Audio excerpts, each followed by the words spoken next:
नमस्कार दोस्तों। आज हम बात करेंगे पड़ोसी देश बांग्लादेश की। बांग्लादेश में शेख हसीना के तख्ता पलट के बाद जो वहाँ अल्पसंख्यक हिंदू हैं उन लोगों की हालत बेहद चिंताजनक है, ये तो हम जान ही रहे हैं। लेकिन इस्कॉन के जो वो हैं, क्या नाम, स्वामी जो धर्मगुरु हैं चिन्मय कृष्णदास, उनकी जो गिरफ्तारी हुई है उसको लेकर के अब वहाँ पे माहौल बहुत गर्मा गया है।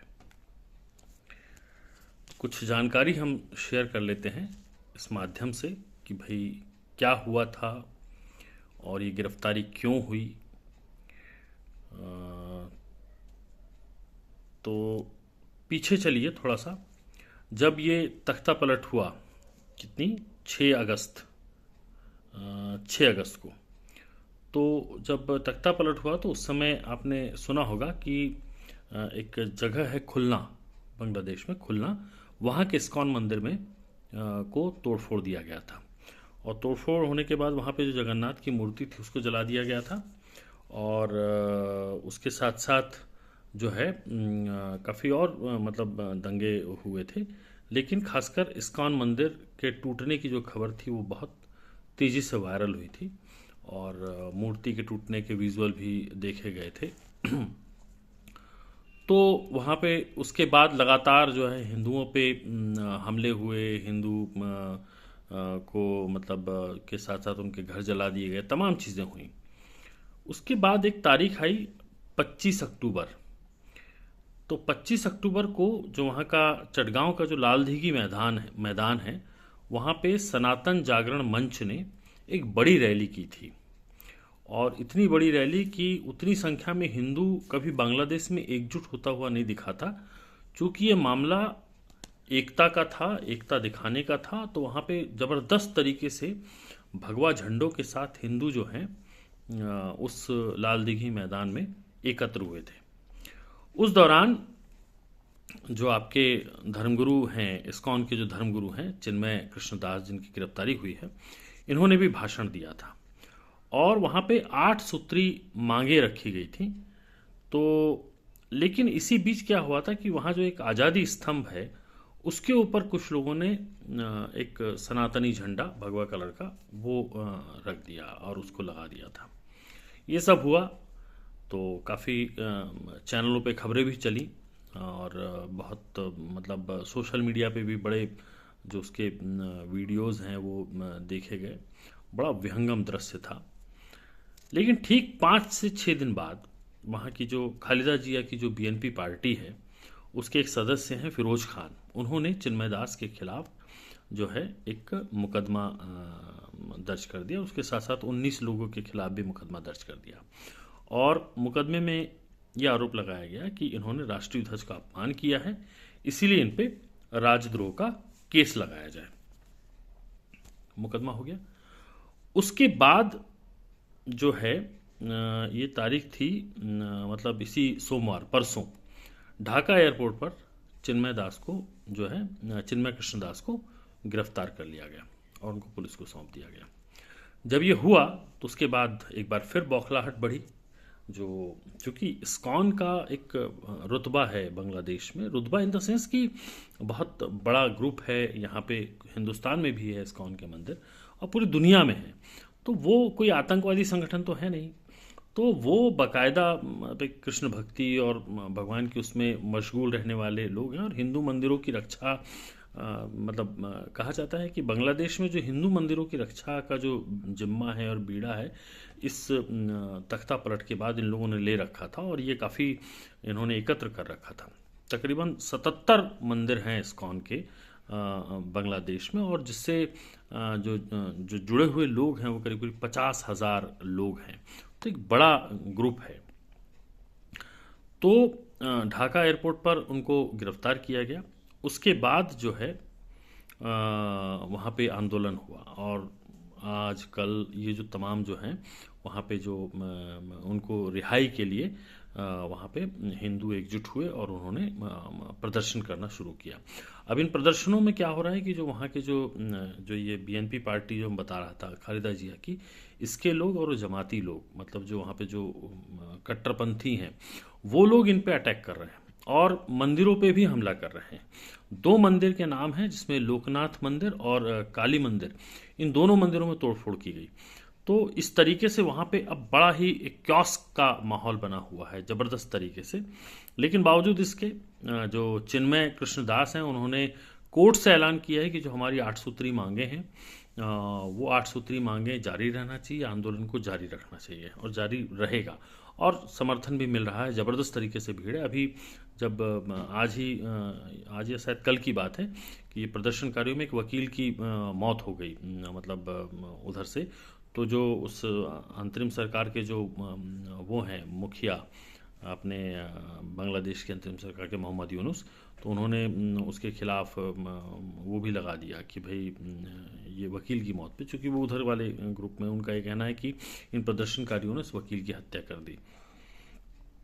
इसमें भारत ने भी बड़ा विरोध जताया है, चूँकि ये कंसर्न हिंदुओं का है, वहाँ पे अल्पसंख्यक हिंदू का, और इससे पहले भी मामला उठा तो भारत ने आपत्ति जताई थी। और इस मामले में भी चिन्मय कृष्णदास के मामले में भी भारत ने आपत्ति जताई और उसने वहाँ पे अधिकारियों को चिताया है कि भाई ये आपकी जिम्मेदारी है, वहाँ पे उनकी रक्षा करनी चाहिए और ये जो राष्ट्रद्रोह का जो मुकदमा लगा है ये गलत है। तो ये सब अभी वहाँ पे जो माहौल है चल रहा है। और एक बात, मतलब मैं आंकड़ा मैंने लिखा है कि मतलब ये बांग्लादेश में अभी के बाद की बात नहीं है, ये लगभग मतलब सालों से वहाँ पे जो है हिंदुओं पे आक्रमण हो रहे हैं। और ये जो इस्कॉन मंदिर की बात कर रहा हूँ मैं, मेरे पास लिखा है 2009 में चटगांव में जो इस्कॉन का जो अनाथालय है उस पर हमला हुआ था। 2015 में जो दिनाजपुर है वहाँ पे इस्कॉन पे हमला हुआ तब भी, और 2 लोग घायल हो गए थे।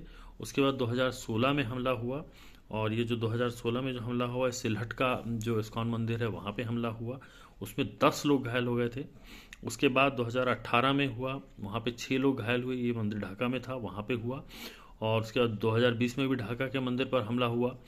फिर 2021 में जो नोआखली है वहाँ के इस्कॉन मंदिर में हमला हुआ।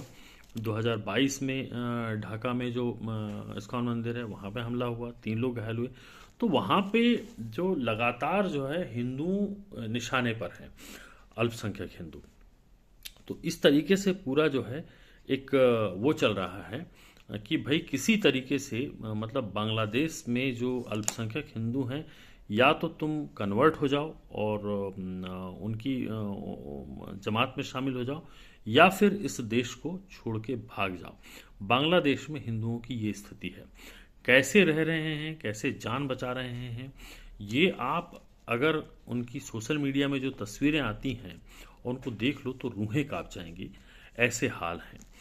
मतलब लड़कियां, बच्चे, महिलाएं जो भी हैं वो मतलब जो हिंदू हैं वो तो बुर्का में आकर के वहाँ पे अपनी दिनचर्या चला रहे हैं, और वो पहचाने जा रहे हैं तो उनको पकड़ करके मारा जा रहा है, जला देना उनके दुकानों को, उनकी शॉप को, उनके घर में घुसकर। मतलब इतना ज़बरदस्त तरीके का आतंक मचा हुआ है कि समझ में नहीं आता कि इस दुनिया में क्या हाल है। भाई हमारे भारत में तो कम से कम फिर भी ठीक है, भारत में स्थिति जो सुनने में आती है कि भाई मुस्लिम यहाँ का समुदाय कहता है कि भाई हम पे वो हो रहा है, तो वो हैरानी होती है जब इनकी हालत देखो, हिंदुओं की हालत देखो दूसरे देशों में। तभी तो जो हिंदू जागरण मंच में ये जो अभी तुम्हारी हिंदू सनातन यात्रा जो चल रही है पंडित धीरेन्द्र शास्त्री की, उनकी जो बाबा बागेश्वर धाम से जो वो ओरछा तक जा रहे हैं, और उसमें जिस तरीके से हिंदू जुटे हैं और जिस तरीके से वो बोल रहे हैं, उनका कहना है साफ कि 20% की आबादी जिस दिन 50% हो जाएगी उस दिन तो यहाँ इस देश में रहना मुश्किल हो जाएगा, ऐसा उन्होंने कहा। तो 20% की आबादी में भी ये हाल है। आपको अभी संभल का केस तो मालूम ही होगा। संभल की जो शाही जामा मस्जिद है उसमें जो रविवार के दिन जब उसमें श्री हरिहर मंदिर होने के का वो जो याचिका दाखिल हुई और उसके बाद जो वहाँ सर्वे की टीम गई दूसरी बार, और जिस तरीके से वहाँ पे अल्पसंख्यक समुदाय के लोगों ने इकट्ठा होकर के पुलिस की टीम पर जो पथराव किया और जिस तरीके से मतलब माहौल बिगड़ा, तो वो तो बिल्कुल वो भी एक अपने आप में बड़ा खतरनाक संकेत है आने वाले समय के लिए। चूँकि देखिए, बाबर ने, अब इसके इतिहास में तो नहीं जाते, लेकिन जो बाबरी मस्जिद में हुआ और जो शाही जामा मस्जिद के नीचे कहा जा रहा है कि हरिहर मंदिर है, तो उसमें अदालत ने आदेश दे दिया है कि भाई आप उसका सर्वे करिए। सर्वे का काम पूरा हो गया है, 29 तारीख को सर्वे की रिपोर्ट चली जानी है अदालत में, निचली अदालत में है। अब वहाँ पे क्या होता है, क्या सामने आता है निकल करके, वो अलग बात है। लेकिन आज जो खबरें आ रही थी कि वहाँ पे जो अल्पसंख्यक समुदाय के जो लोग हैं उनमें अंदर अंदर 29 तारीख को लेकर के तैयारियां चल रही हैं कि भाई यदि कुछ ऐसा उनके पक्ष में यदि बात नहीं आती है और कुछ अदालत में ऐसी चीज़ सामने आती है कि भाई वाकई यहाँ पे मंदिर था और मंदिर के साक्ष्य मिले हैं, तो दंगा भड़काएंगे या बवाल काटेंगे, इस तरीके का। चार लोगों की मौत हो गई वहाँ पे पत्थरबाजी में। हालांकि इसमें तमाम तरीके की थ्योरी सामने आ रही हैं। कोई कह रहा है कि भाई जो लोग मरे संभल में, वो लोग पुलिस की गोलियों से नहीं मरे, उनका कहना है कि वो देसी कट्टे थे। एक थ्योरी आ रही है कि भाई ये आपस की ही वहाँ पे लड़ाई है। जो संभल में जो सांसद हैं बर्क और जो दूसरे हैं एक वहाँ के विधायक, तो उसमें तुर्क और पठान, इनके बीच में वर्चस्व की लड़ाई है। तो सांसद और विधायक के बीच में वर्चस्व की लड़ाई है और उनका अपना अपना वोट बैंक है, और तो उनके बीच में ही आपस में जमी है। और जो जिन्होंने मारा वो सांसद के आदमी थे और जो मरे वो विधायक के आदमी थे। तो यह भी पुलिस कह रही है और बीजेपी ने भी आज काफ़ी बयानबाजी की है इस पे कि भाई वहाँ पे ये वर्चस्व की लड़ाई में संभल को चलाया जा रहा है। हालांकि बहुत माहौल टेंस हो चुका है वहाँ पे और अभी वहाँ पे पूरा इंटरनेट वगैरह बंद कर दिया गया है। लेकिन खबर है कि 29 तारीख को यहाँ एक बार फिर जो है संभल में हालात बिगड़ सकते हैं। खैर, हम बात कर रहे थे बांग्लादेश की और बांग्लादेश के हिंदुओं की स्थिति देख रहे थे, और यहाँ पर पे जो हिंदुस्तान में मुस्लिमों का जो वो चला हुआ है जिस तरीके का। तो ये कहने का मतलब ये है कि एक तरह की बड़ी मतलब स्थिति बिगड़ती जा रही हैं। अभी क्यों बिगड़ रही हैं, इसके पीछे क्या राजनीतिक लोग जिम्मेदार हैं, क्यों ये नफ़रत की दीवारें और ज़्यादा से ज़्यादा खड़ी हो रही हैं, ये थोड़ा सा सोचना होगा।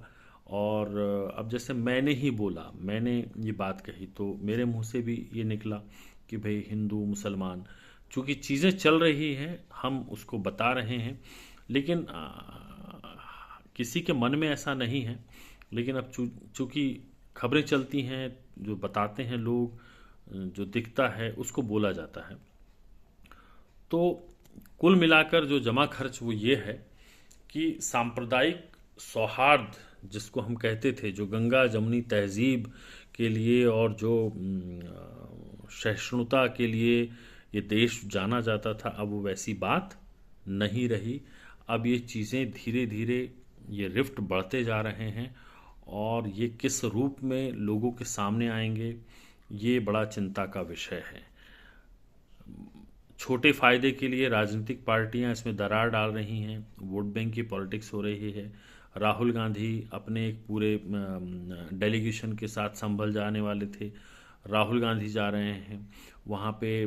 तुम्हारे एक नेता हैं, वो क्या नाम उनका, ये तौकीर रज़ा ने कह दिया कि भाई जो बच्चे जिनको मतलब जिनकी मौत हो गई पुलिस की गोलियों से संभल में, वो मुझे मेरे बच्चों पर फ़क्र है। तो मौलाना अलग अपना राग अलाप रहे हैं। अभी शनिवार के दिन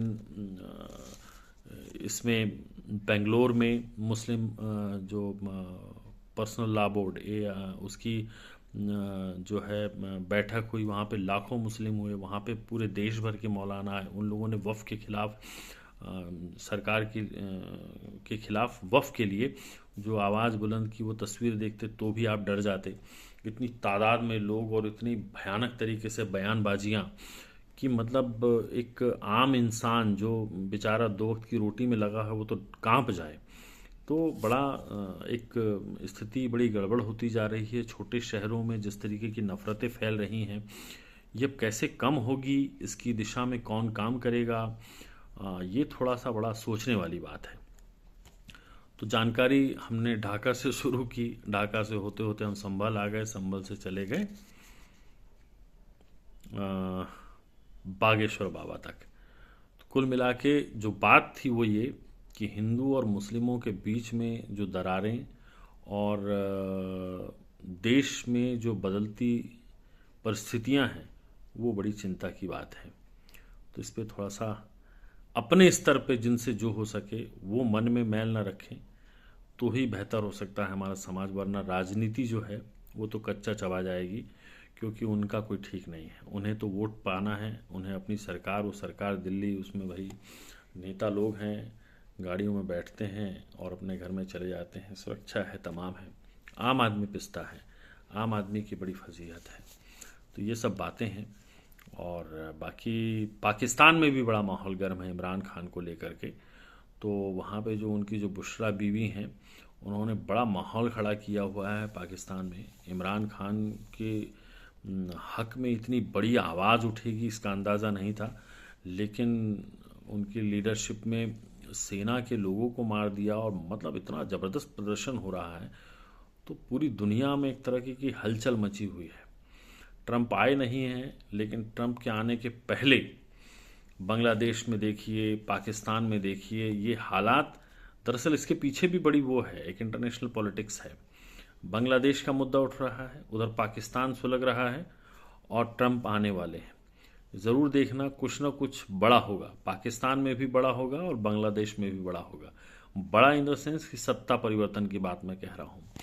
तो जब टॉप लीडरशिप, मतलब अमेरिका जैसे देश में जब राष्ट्रपति बदलता है, तो वो छोटा मोटा सांसद और एमएलए वाला हिसाब किताब नहीं होता है। वो इंटरनेशनल लेवल पे स्थितियां बदलती हैं और दुनिया के थोड़े से हालात बदलते हैं। मैंने एक वीडियो में बताया भी था कि किस तरीके से गेम चेंजर साबित होंगे ट्रंप।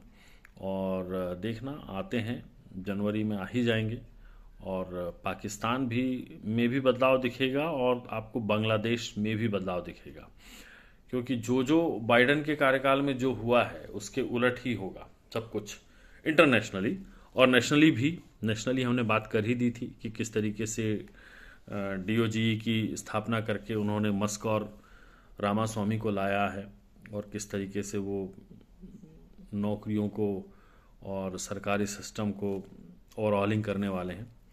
तो ये सब बातें हैं। आज के वीडियो में इतना ही। अगेन 18 मिनट का वीडियो हो गया बातें करते करते। आपको जितना मन करे उतना देखिएगा। हाँ, लेकिन बातें और जानकारियाँ हैं, आप चाहें तो उसमें से कुछ जानकारियाँ निकाल सकते हैं और अपने उसके लिए इस्तेमाल कर सकते हैं। शुभ रात्रि आज के लिए।